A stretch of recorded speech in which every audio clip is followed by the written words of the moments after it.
Our next guest is a writer, teaching artist, and fierce supporter of mentorship of teen girls. She was also the inspiration behind Generation Wow's Letter to My Younger and Future Self campaign. Yes. We welcome Yvette Angelique Hyater-Adams to the show. Thank you so much for joining us. Thank you for having me. How are you today? I'm great, thank you. Well, it is wonderful to have you.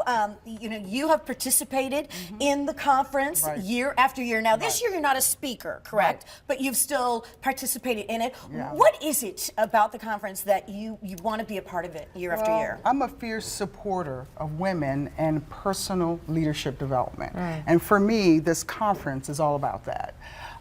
Coming from Washington, D.C. and the Philadelphia markets, I had a former consulting firm, and they would do these type of conferences statewide, where women across the state would come together and just join in and listen to powerful speakers.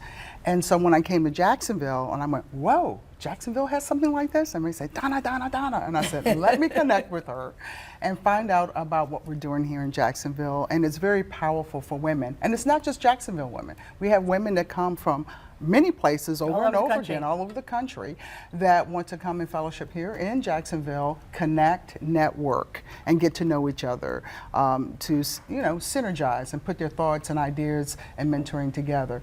Well, we say mentoring, I like to think of it as peer mentoring, because it's definitely a mutual thing. We're in the mentoring relationship. So you enjoy empowering women, but you also mentor teens. Right. And so what's your passion behind mentoring the teens? Well, because I gotta. You have to. I love that answer. You gotta.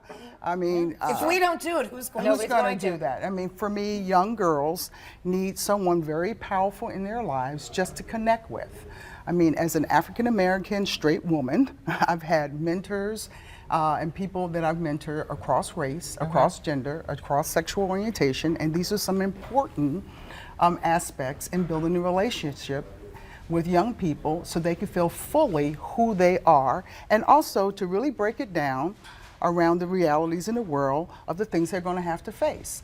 When I'm dealing with a young African American woman, we talk about the realities of racism in that relationship. When I am mentoring a young white girl, this might be her first experience having a relationship with an adult African-American woman, and so she's having a different experience about what it means to be in a relationship with a black woman. So all these things are really important.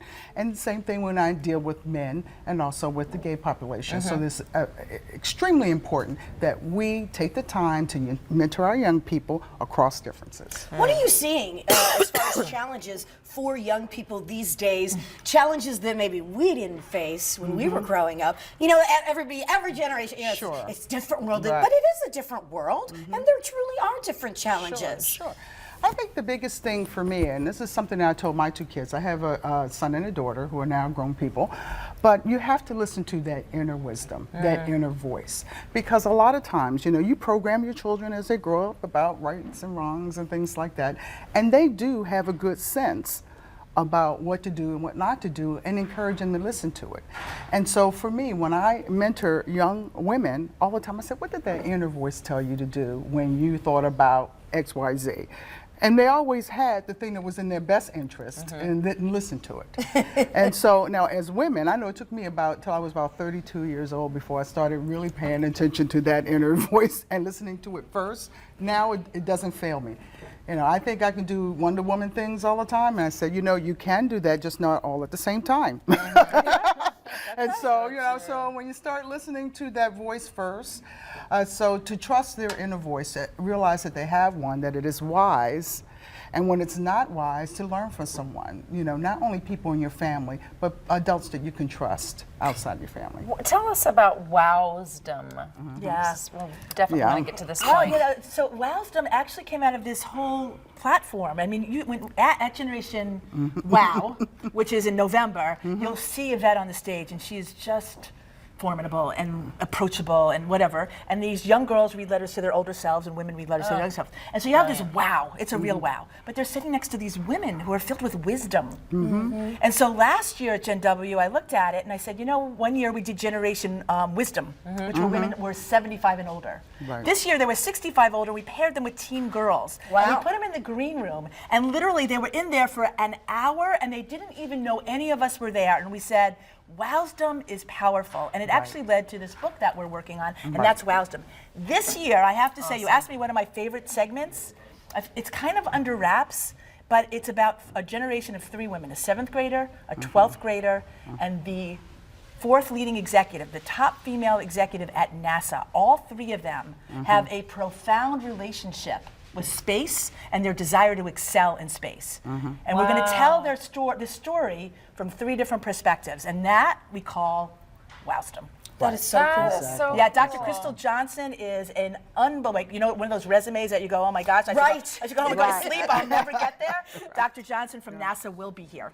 So do the young girls listen to our wisdom? Oh, let me You know, tell sometimes we wonder. Absolutely. Yeah. And because we put it in writing, you know, the letters, Makes more it's of a really powerful because they can sit down and read it. Now, when I do this with the women, which is really funny for the Gen Wow conference with the girls and the women, I spend more time consoling the women who are writing the letters because it's emotional for them, you know, because I Yes. help prep them before Yeah. they get on stage for weeks before they get there. And the girls, their amazement is like, wow, this is my dream. I said, when you write this letter, you are basically making a promise to yourself, and a letter is like a goal that you can work towards, and because you wrote it down, you can make it happen. So that's very inspiring. So it's not just the lip talk and the listening, you know, it's the actual sitting down and reading this and going, wow. And I give them a copy of both their letter and the letters from the women from the stage when they leave, and I go, this is your treasure. This goes into your treasure box. Always go back and look at this. How cool. So special. That is so cool. Yes, Well, thank you absolutely. so much for joining us. We appreciate you. it very much. Thank you. I'm getting inspired just sitting here. As we should. And it's still, Gen W still there's a a week glow. away. It's happening. I know. All right, we will be right back.